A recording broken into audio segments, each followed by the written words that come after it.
Kurota urya inyama ni inzozi zidasanzwe ngo ariko ziba zifite ubutumwa bwinshi cyane bukomeye cyane kandi akenshi buba bwerekeye ku buzima bwawe nk'amahirwe cyangwa se ibyago biri hafi yawe. Rero ntuze kuba wacikwa n'iki kiganiro dore ko kiba gikubiyemo ubutumwa bwinshi bugiye butandukanye. Inama nakugira ni ukureba iyi video kugeza igeze ku musozo inshuti yanjye, kugira ngo utazagwa mu ruzi urwita ikiziba. Ni ukuvuga ngo inzozi zo kuba warota urya inyama umuntu abirota mu buryo bwe cyangwa se ukuntu kugiye gutandukanye, ariko ahangaha ngiye kuba nagenda nkubwira hari ukuntu umuntu arota arya inyama ziryoshye wumva zifite icyanga zimeze neza cyane. Ibi ngibi bifite igisobanuro cyabyo nakubwira ko gikomeye cyangwa se kirimo ubutumwa bukomeye cyane. Si ibi gusa, ahandi ukaba warota inyama wumva zitumvikana neza cyane cyangwa se zitaryoshye, zifite kuba zitarimo umunyu cyangwa se zikaba zidahiye. Ibi nabyo bifite icyo bishatse kuba byavuga, tugiye kuba twarebera hamwe. Si iki cyonyine gusa, hari n'ukuntu umuntu ngo arota arya inyama z'ibikoko bikanganye cyangwa se inyamaswa z'inkazi. Ibi nabyo bifite icyo bishatse kuba byasobanura, kandi ndakubwiza cyangwa se ndakwizeza yuko uri buze kuba wavanga umenye buri kimwe cyose bitewe n'uburyo wagiye urota izo nzozi. Si ibyo gusa kandi turaza no kureba ikintu cya kane cy'uburyo umuntu ashobora kuba yarotamo inyama rwose. Hano ngo ni ukurota urya inyama z'abantu, ngo dore ko ino nzozi iri no mu nzozi zikanganye cyane kabisa, cyangwa se mu nzozi nyine navuga ziba ziteye ubwoba, cyangwa se inzozi zibabaje cyane, kurota urya inyama z'abantu. Uvuga ngo ibi ngibi byose nimba wajyaga ubyibaza, tugiye kuba twabiganiraho fresh, tugiye kuba twaganira akantu kandi kuri zino nzozi tumenye icyo biba bishatse kuba byasobanura. None se wowe wigeze urota urya inyama? Zari zihe? Zari zimeze gute? Ibi ni ibibazo nifuza nabyo kuza kuba wagenda umenye igihe uraza kuba urebye no video yose kugera ku musozo. Nimba nawe utaraza wumve ngo uri umwe mu bantu bari kugenda bahomba byinshi bigiye bitandukanye. Inzozi ni ururimi rw'Imana. Nanjye mba ndi hano ngo ufashe cyangwa se ibintu bikomeye kuba byagenda neza cyane. Niba njyewe ndi Aizo, umusobanuzi w'inzozi zanyu mu buryo bwimbitse kandi bwumvikana neza cyane.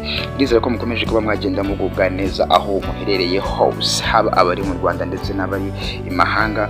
Mukomeze kugenda mugira amahoro y'Imana kandi akomeze kugenda abana namwe cyane. Rero uyu munsi ndigarukiye ngo tuganire ku nzozi zigiye zitandukanye cyangwa se dusobanure inzozi z'uyu munsi. Wakwibaza ngo ese uyu munsi tuje kuba twaganira ku zihe inzozi?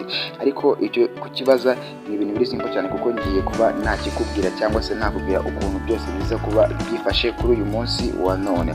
Uyu munsi tugiye kuba twavuga cyangwa se twasobanura inzozi abantu benshi bakunda kurota. Izo nzozi nta zindi ni ukurota urya inyama.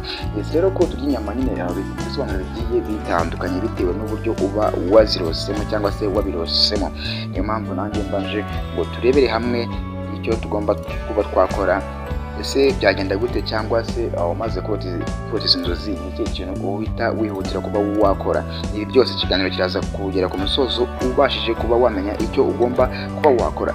Rero ntabwo nza kuba natinda cyane, reka dutangire dusobanura ingingo ya mbere kuri bino bintu. Ariko mbere ko dutangira, kora subscribe, share ndetse na comment. Ni ibintu by'ingenzi mba nifuza ko buri wese agomba kuba yakora, kandi abashyitsi ni karibu cyane mukomeze mukandeho, ndetse namwe abasangwa ndizera ko mwamaze kuba mwakandaho mwebwe ikiba kibareba no kureba video yose kugeza irangiye, ubundi ugakora share ugakanda like. Yes, ibindi byo ndizera ko mwarabisoje cyane. Subscribe mwazikanze kera cyane, n'abashyitsi ni mukandeho twikomereze.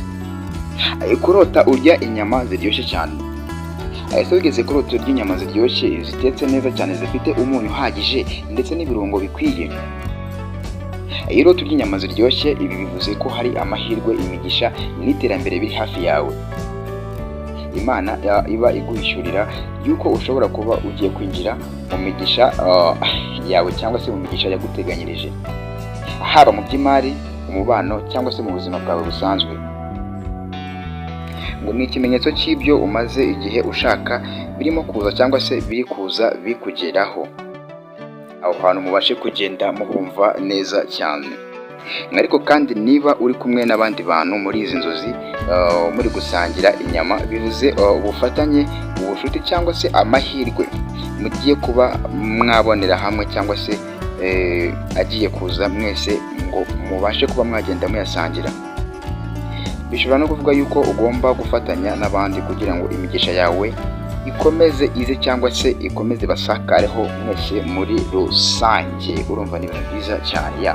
Rero kwitabira ngo kurota urya inyama zitumvikana neza cyane cyangwa se zitaryoshye. Ariko se bite iyo urya inyama utazi neza icyo ari cyo, cyangwa se inyama zidahiye zitujuje ubuziranenge mu yandi magambo? Ibi ni ukuvuga ngo urose urya inyama zitarimo umunyu cyangwa se wumva zidahiye neza cyane, ngo icyo ni ikimenyetso cy'ibibazo biri hafi cyangwa se biri bugufi bwawe.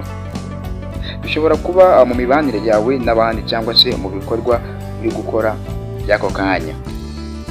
Ibi bishobora kukuburira ko hari umwanzuro mubi ushobora kuba ugiye kuba wafata, cyangwa se ko hari ikintu kimeze nk'uburozi mu buzima bwawe bwa buri munsi. Ibi ngibi byanakuburira kwitonda, kureba abo musangira ndetse ukisuzuma wowe ubwawe. Kuri gatatu ngo kurota urya inyama z'ibikoko bikanganye cyangwa se inyamaswa z'inkazi. Reka turebere hamwe icyo bishatse kuba byasobanura. Ngo iyo urose urya inyama z'inyamaswa zidasanzwe, twavuga nk'intare, imbogo, ingwe ndetse n'izindi nyamaswa z'inkazi.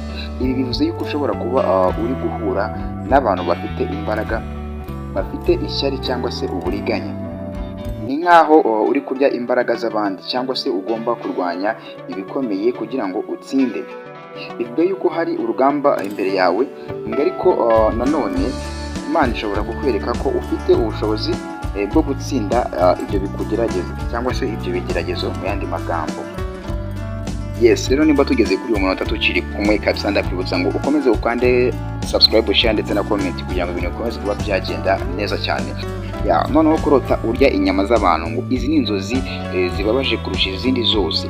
Kurota urya inyama z'abantu, izi si inzozi zisanzwe kandi zishobora kwerekana ibintu bikomeye cyane biri mu bitekerezo byawe cyangwa se amarangamutima akomeye utabasha kuba wagenda uvuga. Ngo izi nzozi zishobora kwerekana ko uri mu ntambara y'umutima, uri kwiyanga cyangwa se ukaba uri kuribwa n'umubabaro ukomeye wo mu mutima wawe bwite. Ntibivuze ko uri umuntu mubi cyane, ahubwo ni ubutumwa bukomeye bwo gusaba gusenga, gusaba imbabazi no gushaka ubuzima bushya. Icyo kintu ubashe kuba wagenda ucyumva neza cyane, kandi turi kugenda tugana ku musozo. Rero wowe udukurikiye umenye ko iyi ngiyi ari Ghetto Challenge, umenye ko nanjye ndi Aizo, umusobanuzi w'inzozi mu buryo bwimbitse kandi bwumvikana neza cyane. Rero igihe umaze kuba warota zino nzozi, ikintu ugomba kuba wakora cyihutirwa ni ukuri kubanza ukamenya se izi nyama nazirose cyangwa se izi nzozi nzirose ndi kurya inyama mu buhe buryo, ese zari ziryoshye zari zibishye, ukamenya uko ugomba kuba wakitwara.